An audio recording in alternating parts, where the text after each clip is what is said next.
I'm going to give you guys the 4 things you should all be doing with creative color. The first thing you should always be doing is mapping out a plan with your partings. So here I used a heart section through the crown. The second thing you should be doing is using rainbow order to prevent chaos. So by that I mean red, orange, yellow, green, blue, purple. You don't have to do it consistently throughout, but it's a great way to know which color is going to blend into the next, especially when you're working with 6 to 9 colors. I always work in rainbow order. It gives me the best results, and it's such an easy thing to do. The third thing you're always going to want to do is paint larger panels from occipital bone down to create more impact with each color. So as you can see, I'm taking huge sections, 2-inch sections wide, and I am painting those solid.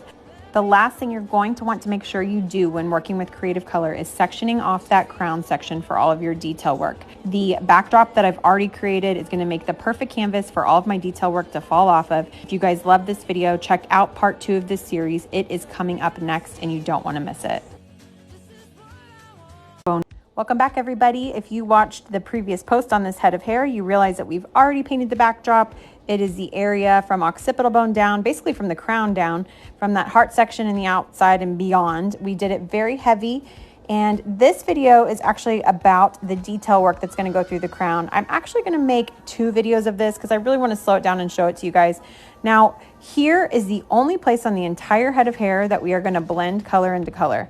I've got pink into orange into yellow, a nice little sunset color melt. And then if you notice the quadrants of the hair on top, you can see that I did warm, cool, warm, cool. Well, as we work our way through this heart section, I'm going to alternate those 2. I'm using my Quality Touch foil. It's great because you can tear it off as you go from the Badass Assistant. What you're going to see me do here is the cool section. You guys stay tuned to my next video. I couldn't work it all into one. I didn't want to miss too much, and you're going to see why I did this exactly and the after. Thank you guys for sticking with me. This is part 3 of this series.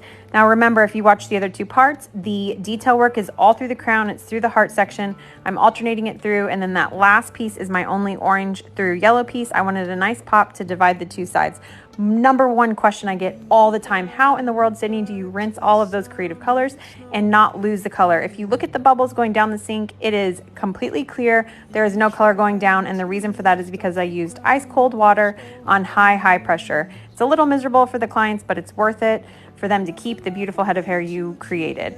We are finally getting to the results. I'm using my pink pewter Never Let Go comb to get through those curls. And you guys, this is with the ring light inside. Look how beautiful every little piece of hair is. If you remember, we did heavy sections through the bottom. You can see every single piece top to bottom, and we did all of that color melting through the top. Try out this heart sectioning, tag me in it, and I would love to share it with my audience and see your beautiful work.